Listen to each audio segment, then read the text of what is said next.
Holy cheese and crackers, I am back.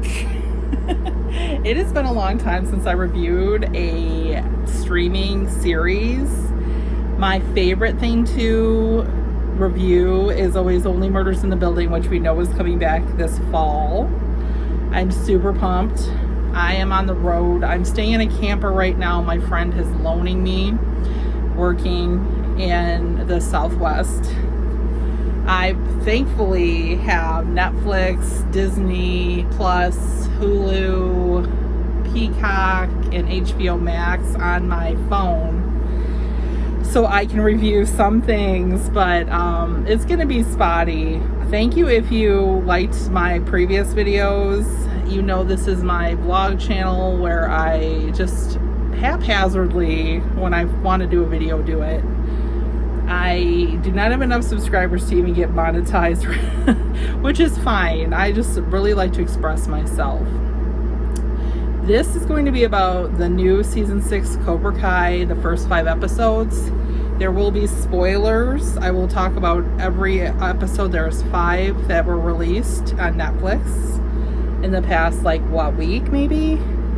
And I don't want you to stay if you don't want me, or if you don't want to hear what's happening in each episode.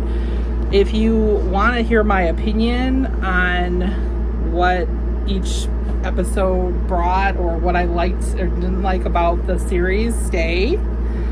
I appreciate everybody who follows me or watches these videos. I know they're not professional at all. I have just my phone. My internet sucks.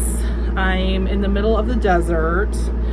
I do not have hair, makeup, or wardrobe today. I barely know how to keep my phone from falling down. I have it propped up on some stuff. But I wanted to talk about the series and just engage with you guys. Cobra Kai has been like a game changer in my house because my 5 children / stepchildren / their boyfriends and girlfriends, everybody, we all watch this, and my brother Tony and his daughter and wife, we all watch this and we are huge fans. I have a Miyagi-Do t-shirt I bought a couple years ago and a Cobra Kai tank top, and my husband has an Eagle Fang t-shirt, and we absolutely love this series. I think so many good things about this series. The acting is wonderful, the stories, the writing is wonderful. The fact that they brought this back from my generation, which is Gen X, and kids now can watch it and are interested in karate is so cool. Let's just dig into it, okay? So season 6, there is 5 episodes they've released now, and they're going to release 5 more or 4 more later, I think in November possibly. I should have wrote that down before I got on, but I put it on my calendar on my phone. Okay, so first of all, the first episode is Peacetime in the Valley, episode 1. Stingray is working on his karate, trying to start his own Cobra Kai branch off. Stingray is hilarious. I love that he keeps coming back. He's a fan favorite. Johnny and Daniel have decided to join forces and just be Miyagi-Do only, and Johnny's old studio is not going to work out because it got demolished, so they decided to just train the kids together to be a united front and fight against the evil forces of Cobra Kai. And it's all the same kids who are amazing. I shouldn't say kids, they're all probably over 18 now, but they're amazing. I know these kids train karate 24/7. The fight scenes are so good. They do karate plus the acting plus it's phenomenal. This series is different than anything else, and it's phenomenal. So in Peacetime in the Valley, episode 1, we are kind of settling into, it's been peaceful now since that guy Silver was arrested, and there's no more like gang style fights for quite some time in the valley, and everybody's just training for karate and being at peace, and everybody's friends again as far as the rivalries. And Johnny, his son, and Carmen and her son, now they're becoming friends, and everybody's living peacefully, and Tori and Daniel LaRusso's daughter are getting along, and it's just like, okay, everything's good. Well, of course it can't stay that way for long. Also, drinking game. Every time they say Saikai Taikai, take a drink. If you watch the series, you'll be wasted within like 10 minutes. Saikai Taikai, Saikai Taikai. I don't even know if I'm really saying it correctly or pronouncing it correctly, but this is the thing. So the Saikai Taikai is a international karate battle royale. It's like the All Valley was just the kids locally in the Valley of California. This is like international, like teams from all over the world will be competing at the Saikai Taikai, and you get an international title. And Miguel and Robbie both think this could help their future and change their future, and they both want to win.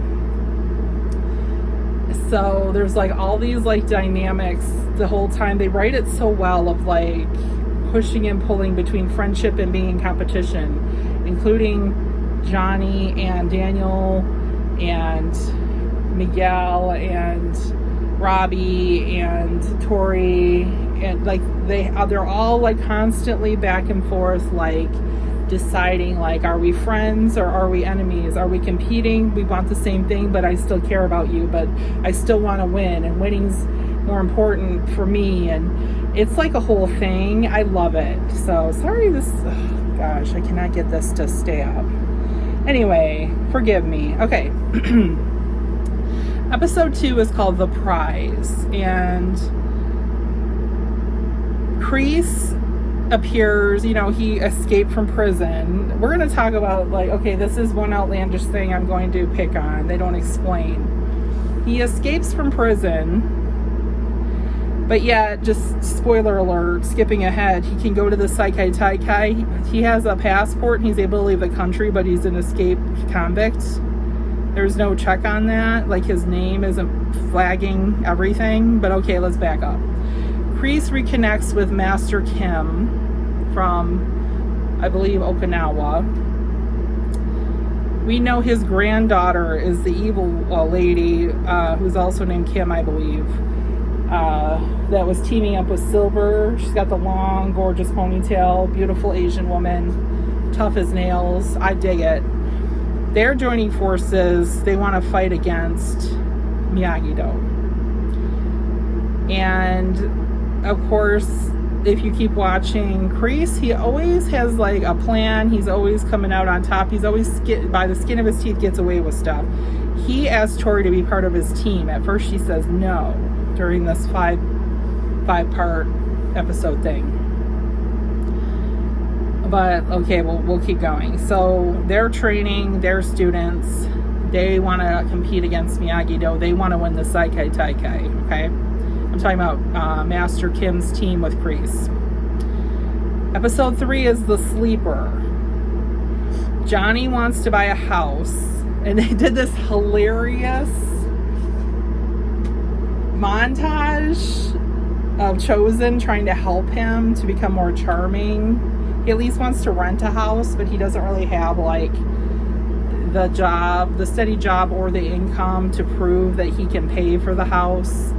But he knows that his small apartment is not going to work once the baby comes, and with everybody moving in, Grandmama's moving in and Carmen's moving in, and everybody's going to be this family. Johnny's trying to be more serious, but Johnny's Johnny. So watch episode 3, The Sleeper, because it is funny, like how he talks to people, his lines, and just how he's just Johnny, and it's so funny. Like the series does a great job for me of having humor, but also being serious, and also once in a while will make you cry. Okay, also in the sleeper, this is a big thing. Mr. Miyagi has a painful secret that he's kept for like 70 years. And we don't fully know the secret and how it ties into the story yet, but they hint that Mr. Miyagi either knew about, was related to someone, or did rob a store. We don't know like all of the details. All we find is a newspaper clipping about a robbery and the last name Miyagi, not Mr. Miyagi's first name. So we're like, okay, is this somebody related to him? Was he blamed? Did he go by a different name? And Daniel is very conflicted and bothered because he feels like if this is true that Mr. Miyagi could do this, it's not the man he thought he was. But then he's like, well, no, I know Mr. Miyagi, he wouldn't do that. So we still don't know the details. They kind of left us on a cliffhanger on this one. I hate when they do that, but I get it, and I think it'll tie in and it'll be cool later. I feel like in my heart they wouldn't make Mr. Miyagi be like that bad of a person. There must have been something that happened. But then we find out Mr. Miyagi was a partner for a boxing business, like a boxing training gym. And we never knew that either. And I'm like, why didn't we know that? Excuse me, my allergies are kicking. Okay, Underdogs is episode 4. And basically this episode, basically all the episodes up to episode 4 are the kids at Miyagi-Do. They're training to be the captain of the team or go to the limited spots. I think there's 6 spots or something to the Saikai Taikai. And Underdogs is another one where we're working on that. But unfortunately, episode 5 is the deepest, hardest one for me. Because Tori's mom, who we've seen throughout the series has been fighting cancer, passes away. And Tori wants to fight the world. She's very angry about this. She's very upset. She feels like no one understands. She goes to the bad guy. She goes to Kreese's team to go to the Saikai Taikai. And this is like the very last scene of episode 5 where she is in the black uniform instead of the white uniform. She is standing next to Kreese and she's staring down the people who love her in Miyagi-Do at the Saikai Taikai.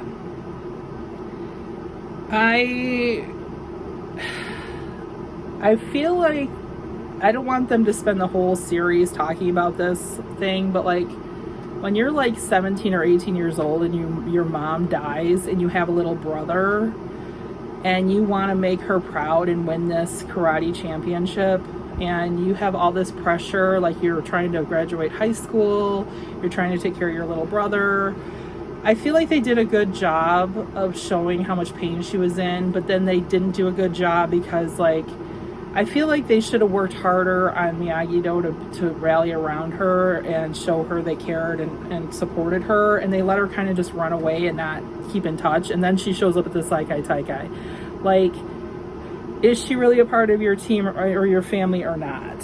You guys have been through so much like in the past like few years, and I feel like the show could have done a little more showing that they were reaching out to her and cared about her. And then her and Robbie were supposed to be dating, and he's not really like going over there and trying to check on her or saying, you know, let's practice together, and kind of like trying to just like keep her mind off of it or whatever like way he can support her. He's not. He's just like, well, she's not showing up to practice. Well, oh well. And I felt like they could have done more with that. Overall, these first 5 episodes of season 6 were excellent. Like I said, the writing is always really good. The characters are so interesting. They brought back Mike Barnes, hilarious. There's a scene where, of course, Johnny's kind of unorthodox with his karate training. He's throwing those Coors Banquet bottles, the shorter bottles, at the students, and they have to like dodge it. And there's bottles breaking everywhere, and people are just like, yep, that's Johnny. And just Chosen's in it again. He does an amazing job. He's hilarious. Daniel LaRusso's wife, I always think she does an amazing job. Just kind of like, she's there and she's supportive, but she's not like trying to like tell him what to do. I love that dynamic in a marriage, just for myself. I feel like it's an awesome start. I feel like episode 6 is going to be more revealing about like the Saikai Taikai itself, possibly. I don't know why I get a feeling Silver's going to show up at this Saikai Taikai, like, but he's supposed to be in jail, so I don't really know like if he's coming back or not or anything. I think I'm waiting to see more Stingray. I don't know if he's like good enough like skills wise to come to Saikai Taikai, but I think it'd be cool if he did show up as part of Kreese's team. I didn't see him or notice him in episode 5, but maybe he was there, or he's like an alternate maybe, I don't know. I just think if they bring everyone back for this last season together, it would be great. This is just all my opinion. I have not seen season or episode 6 in past, obviously, because it's not out yet and I'm not privy. I feel like Kreese does have a heart for Tori, but he is not, like, he's not able to show his feelings for people and to give care in the way they need it. And that's something he's always struggled with. He's just always had to be tough. And I identify with that in my generation. Like, we weren't allowed to show emotions growing up. So it's hard for us to like give emotional support to people. We have to be more proactive in remembering to try to do that and figure out how to do that. And but he's very bright and smart, so he knows like sometimes when he's being a jerk, but he can't help it. The way they write these nuances, I don't know how they do it. Like, the character nuances are amazing. Like I said, everyone on the show has obviously been training for like a long time. They're excellent. The quality of the show, the quality of like the sets and the people's nuances and the writing is top notch. I give Netflix and Cobra Kai all the props, all the snaps. I can't wait to see episode 6 and beyond. Thank you for watching this. Please comment below your thoughts on the season. And I appreciate you guys watching my sporadic videos. When Only Murders in the Building comes out, I do plan to try to start reviewing those. And I hope everyone is blessed. Thank you.